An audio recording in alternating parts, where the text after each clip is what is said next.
ವಾಗ್ದಾಳಿ ಕುಮಾರಸ್ವಾಮಿ ರಾಜೀನಾಮೆ ಕೊಡಬೇಕು.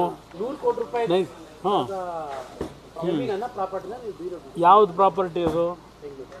ಈಗ ನಿನ್ನೆ ದಿನ ಕೃಷ್ಣ ಬೈರೇಗೌಡರ ನೇತೃತ್ವದಲ್ಲಿ 5-6 ಜನ ಮಂತ್ರಿಗಳು ಮಾಡೋರು ಇವತ್ತು ಬೆಳಗ್ಗೆನೂ ಕೆಲವರೆಲ್ಲ ಚರ್ಚೆ ಮಾಡ್ಕೊಂಡಿದ್ದಾರೆ. ನಾನು ಎಲ್ಲೂ ಕದ್ದು ಹೋಗಲ್ಲ. ನಾನು ಸುಳ್ಳು ಹೇಳ್ಕೊಂಡು ಬೇರೆ ಬೇರೆ ಹೆಸರಿನಿಂದ ನೆರಳು ತಗೊಳ್ಳೋಕ್ಕೂ ಹೋಗಲ್ಲ. ನನ್ನ ವಿಷಯದಲ್ಲಿ ಇವತ್ತಿನ ಬೆಳಗ್ಗೆ ಉಪಮುಖ್ಯಮಂತ್ರಿ ತಮ್ಮನ ಹೇಳಿಕೆ ಕೊಟ್ಟವರಲ್ಲ, ಸರ್ ಸತ್ತರ ಹೆಸರು ತಗೊಂಡಿದ್ದೀವಿ ಅಂತೇಳಿ. ನನಗೆ ಆ ಪ್ರಾಪರ್ಟಿಗೆ ಸಂಬಂಧ ಓನ್ಲಿ ನನ್ನ ಹೆಂಡತಿಯ ತಾಯಿ ವ್ಯವಹಾರ ಅದು ಅಂತಕ್ಕಂಥ ಒಂದು ಸಂಬಂಧ ಇದೆ. ನಾನು ಇಲ್ಲ ಅಂತ ಹೇಳಲ್ಲ. ಇವ್ರ ಥರ ನನಗೇನು ಸಂಬಂಧ ಅಂತಲೂ ಹೇಳಲ್ಲ. ಅಲ್ಲಿ ಅವ್ರ ಸಂಬಂಧ ಇದೆ. ಉತ್ತರ ಅವ್ರ ಕೈಲಿ ಕೊಡೋದು ಬೇರೆ ವಿಷಯ. ನಾನು ಡಿನೋಟಿಫಿಕೇಷನ್ ಮಾಡಿರ್ತಕ್ಕಂಥ ನಾನು ಮಾಡಿದ್ದೀನಿ. ಅದು ನೆನ್ನೆ ಅವರೇ ದಾಖಲಾತಿ ಬಿಡುಗಡೆ ಮಾಡಿದ್ದಾರೆ.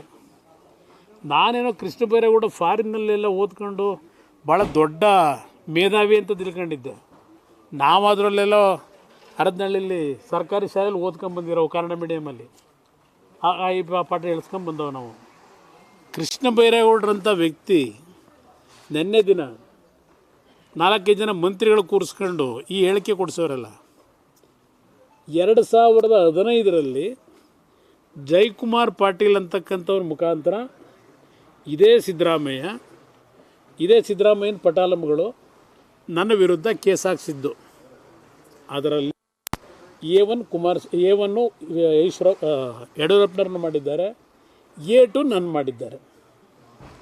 ಇದು ನಾನೇನೋ ಅಧಿಕಾರ ಬಿಡೋ ದಿನ ಅಂತ ಹೇಳಿದ್ದಾರಲ್ವೇ, ಇದೆಲ್ಲಪ್ಪ ಇದು ಕೊಟ್ಟಿದೆ ಪ್ಯಾಡು ಇದು ಆಮೇಲೆ ಇದೊಂದು ಮಜಾ ಇದೆ.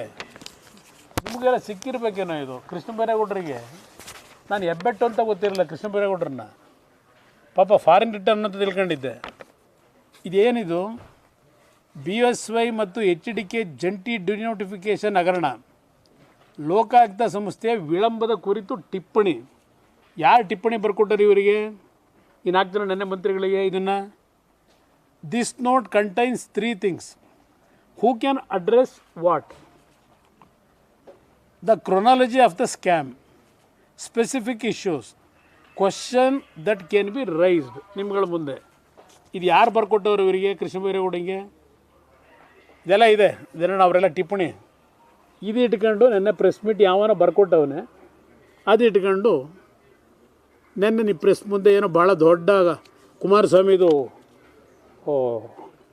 ಏನೋ ಒಂದು ದೊಡ್ಡ ಪ್ರಕರಣ ಬಿಟ್ಬಿಟ್ಟಿದ್ದೀವಿ ಅಂತೇಳಿ ತಂದವ್ರೆ. ನಾನು ನೋಡ್ತಾ ಇದ್ದೀನಿ 3 ತಿಂಗಳಿಂದ ಶತಾಯಗತಾಯ ಒದ್ದಾಡ್ತಾವ್ರೆ, ಏನಾದರೂ ಮಾಡಬೇಕು ಅಂತ. 15ರಲ್ಲಿ ಈ ಕೇಸನ್ನು ಹಾಕಿರ್ತಕ್ಕಂಥದ್ದಲ್ವಾ. 15ರಲ್ಲಿ ಲೋಕಾಯುಕ್ತ ಕೇಸ್ ಹಾಕ್ಕೊಂಡ್ರು.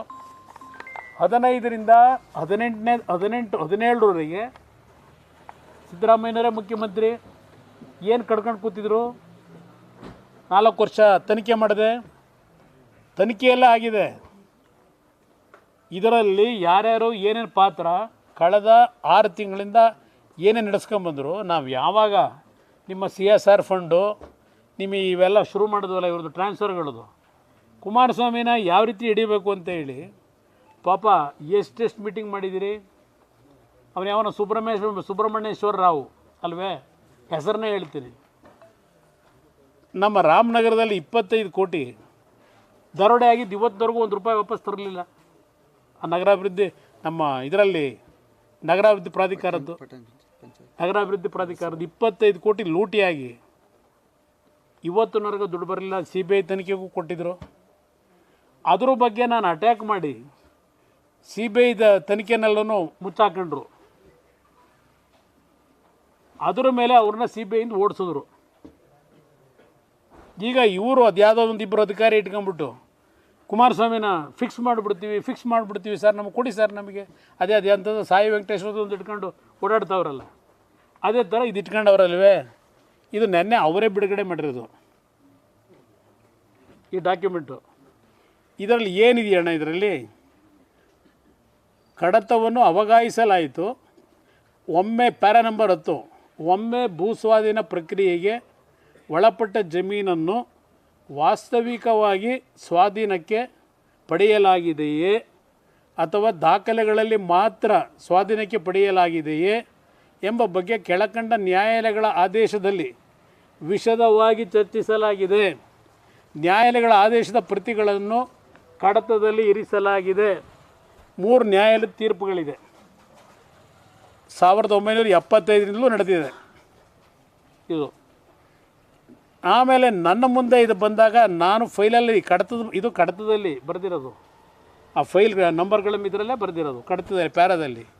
ಇದರಂತೆ ನನ್ನ ಮುಂದೆ ಬಂದಾಗ ಬೆಂಗಳೂರು ಉತ್ತರ ತಾಲೂಕು ಕಸಬಾ ಹೋಬಳಿ ಗಂಗೇನಹಳ್ಳಿ ಗ್ರಾಮದ survey number 71B, 71C, 71D ಜಮೀನನ್ನು ಪ್ರಾಧಿಕಾರವು ವಾಸ್ತವಿಕವಾಗಿ ಸ್ವಾಧೀನಕ್ಕೆ ಪಡೆಯಲಾಗಿದೆಯೇ ಅಥವಾ ಇಲ್ಲವೇ ಎಂಬ ಬಗ್ಗೆ ಮೇಲಿನ ನ್ಯಾಯಾಲಯಗಳ ಅಭಿಪ್ರಾಯ ಆದೇಶಗಳ ಹಿನ್ನೆಲೆಯಲ್ಲಿ ಸರ್ಕಾರದ ಪ್ರಧಾನ ಕಾರ್ಯದರ್ಶಿಗಳು, ನಗರಾಭಿವೃದ್ಧಿ ಇಲಾಖೆ ಇವರು ಮನವಿದಾರರು ಹಾಗೂ ಬೆಂಗಳೂರು ಅಭಿವೃದ್ಧಿ ಪ್ರಾಧಿಕಾರ ಇವರಿಬ್ಬರಿಗೂ ನೋಟಿಸ್ ಜಾರಿ ಮಾಡಿ ವಿಚಾರಣೆ ನಡೆಸಿ ಕಾನೂನು ರೀತ್ಯ ಮನವಿಯನ್ನು ಪರಿಗಣಿಸಲು ಅವಕಾಶವಿದ್ದಲ್ಲಿ ಅದರಂತೆ ಕ್ರಮ ಕೈಗೊಳ್ಳುವಂತೆ ಆದೇಶಿಸಿದೆ. ಏನಿದೆ ಇದರಲ್ಲಿ? ಕುಮಾರಸ್ವಾಮಿ ಸೈನ್ ಹಾಕಿರೋದ್ರಲ್ಲಿ ನಾನು ಡಿನೋಟಿಫಿಕೇಷನ್ ಮಾಡಿದ್ದೀನ ಇಲ್ಲ ಡಿನೋಟಿಫಿಕೇಷನ್ ಮಾಡೋಕ್ಕೆ ವೇದಿಕೆ ಸಿದ್ಧ ಮಾಡಿಟ್ಟಿದ್ನ? ಇದು ನಾನು ಆಗಸ್ಟ್ ತಿಂಗಳಲ್ಲಿ ಮಾಡೋದು. ನನ್ನ ಸರ್ಕಾರ ಹೋಗಿರೋದು ಅಕ್ಟೋಬರಲ್ಲಿ.